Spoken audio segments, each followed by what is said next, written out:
aujourd'hui, le thème d'un temps pour notre couple sera les stages de sexothérapie en couple et j'accueille Jean-François Gervais. Bonjour Jean-François. Bonjour Sophie. Je suis ravi que tu me questionnes.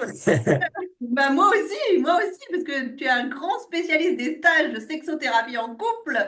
Et donc, du coup, c'était Mais, important pour moi de t'interviewer toi ou Brigitte, mais on va justement parler de ça. Alors, est-ce que tu peux déjà te présenter? je suis psychologue. J'ai été formé initialement aux thérapies reichiennes, et puis j'ai évolué vers la Gestalt et surtout vers la sexologie. Et à l'heure actuelle, c'est quand même la sexologie qui occupe la majeure partie de mon activité. Et je suis aussi président de la Société française de sexologie clinique, c'est une des sociétés savantes.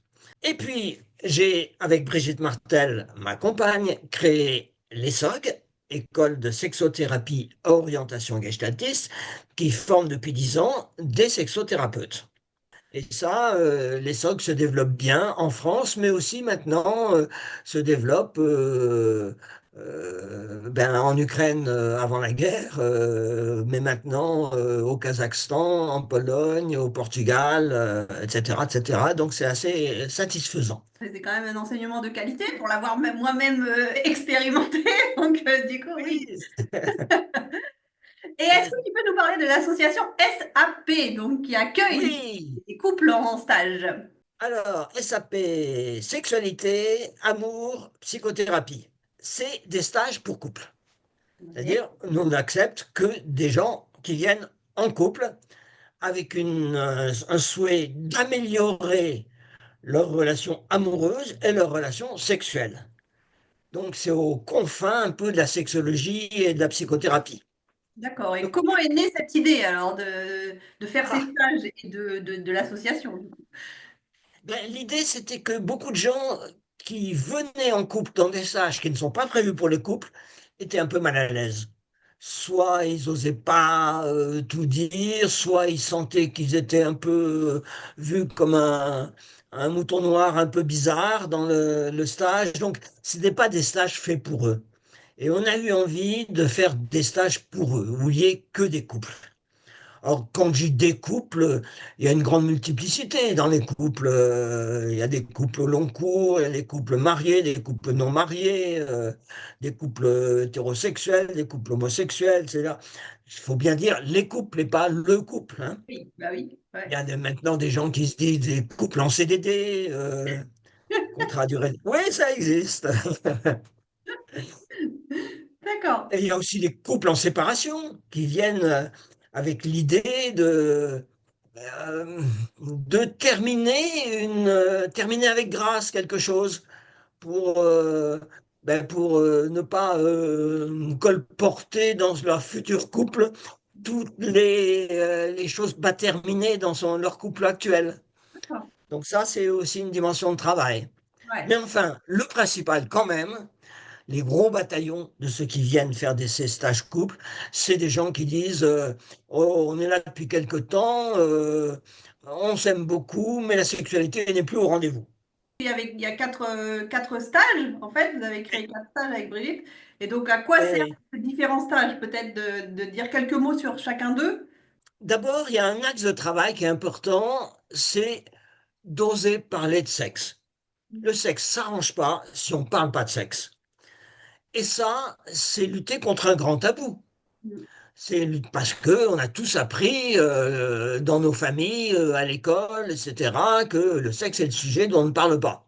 Les Homo sapiens a inventé le langage, mais il a inventé la pudeur aussi. Les parents n'en parlent pas. Enfin, moi, je reçois les couples, ou même des jeunes femmes ou des jeunes hommes, et c'est pas quelque chose qui se dit facilement, ni le désir, ni l'amour. C'est une pudeur, et pourtant, dans le couple, on a intérêt à aller au-delà de ce tabou et à dire qu'est-ce que dans le sexe on aime vraiment, qu'est-ce que on n'aime pas mais qu'on n'ose pas tellement dire, qu'est-ce que vous attire, quels sont les facteurs amplificateurs du désir, et puis ceux qui sont inhibiteurs du désir. Bref, le désir est une petite fleur fragile, Oui. et c'est une petite fleur fragile aussi au sein du couple, même du couple qui a beaucoup d'amour. Et ben, qu'est-ce qui peut abîmer cette petite fleur fragile ou qu'est-ce qui peut au contraire la faire grandir, la faire pousser et aller vers une sexualité source de joie. Et là, il y a des tabous à vaincre, il y a des introjects sociétaux et familiaux à dépasser. Et après, donc, retrouver l'élan, c'est une fois que tu as commencé à parler, tu mets en route pour que les gens aillent l'un vers l'autre dans la sexualité. C'est ça le deuxième stage. Oui, voilà. L'élan, dès qu'on peut en parler, ben on peut se dire qu'est-ce qui favorise, qu'est-ce qui défavorise l'élan. En gros, je sais pas, il y a des gens qui me disent, bah oui, mais chaque fois que je vais vers toi, bah tu fais une petite grimace comme en disant, sans le dire, ah oui, encore.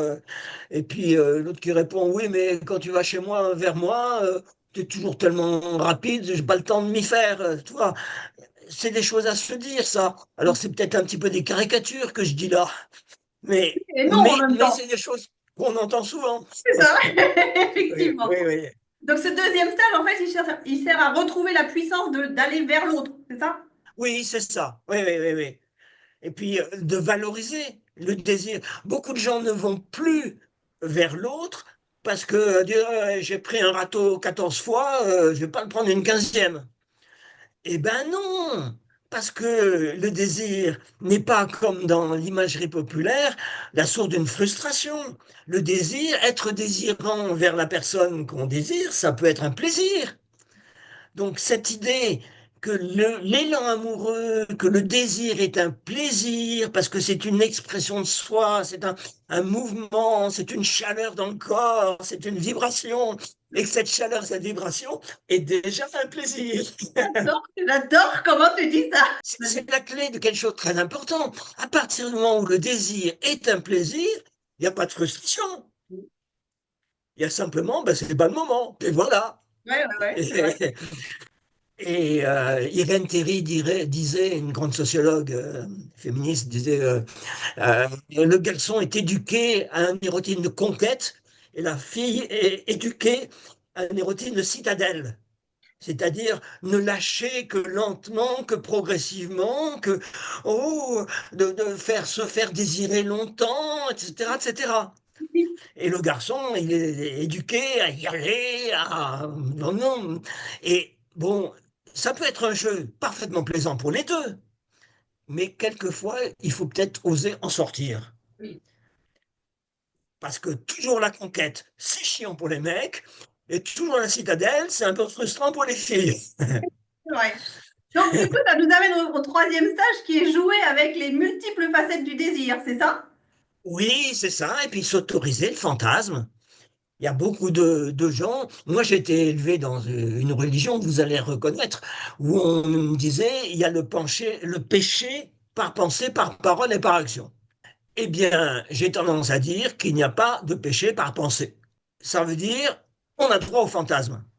Dans ce troisième stage, donc du coup, c'est de dire ces fantasmes, ou les assumer, ça serait quoi Prendre le- conscience d'abord. Et D'accord. puis après, on peut jouer à les écrire. Tout le monde est un écrivain érotique qui s'ignore.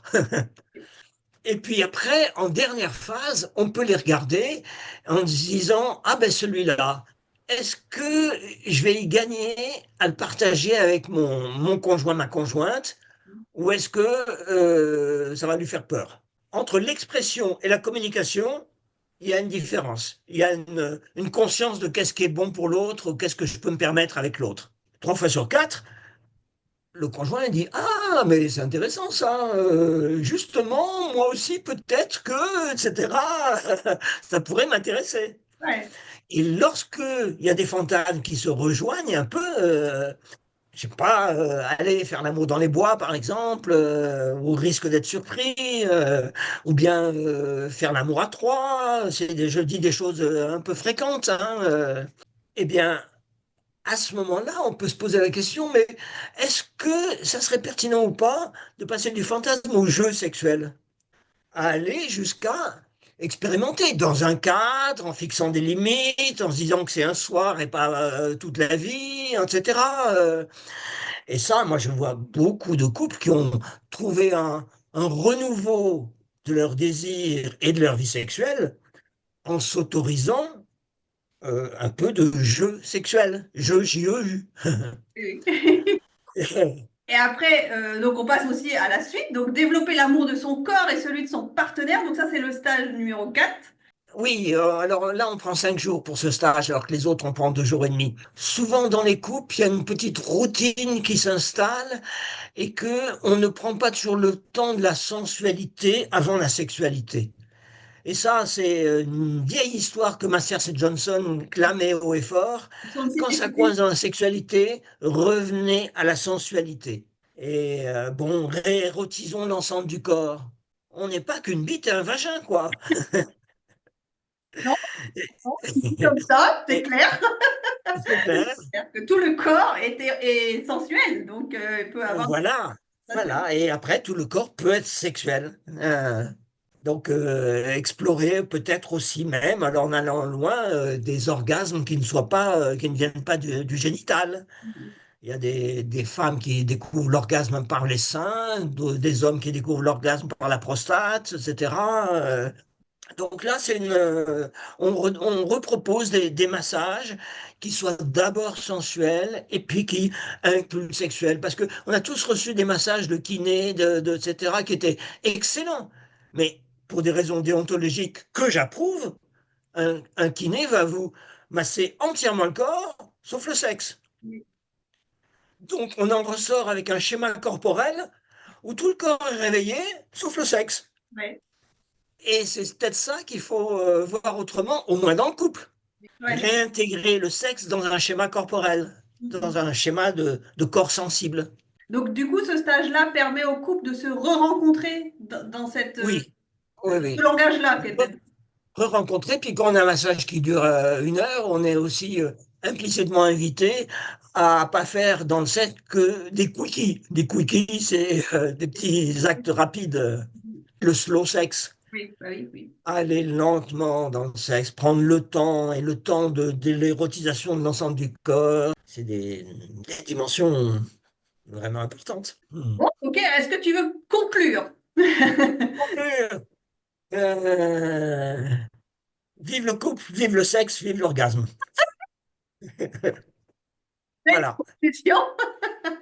Bah, merci beaucoup, Jean-François, en tout cas, pour d'être Je t'en venu prie. participer à cette interview et j'espère que ça va éclairer plein de couples et ça va les inciter à se retrouver sexuellement, intimement, sensuellement.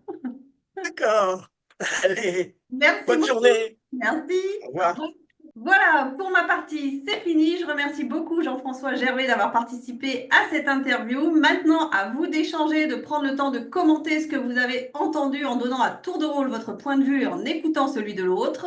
Si vous avez des questions, n'hésitez pas à les poser sous la vidéo. J'essaierai d'y répondre soit dans les commentaires, soit par une autre vidéo.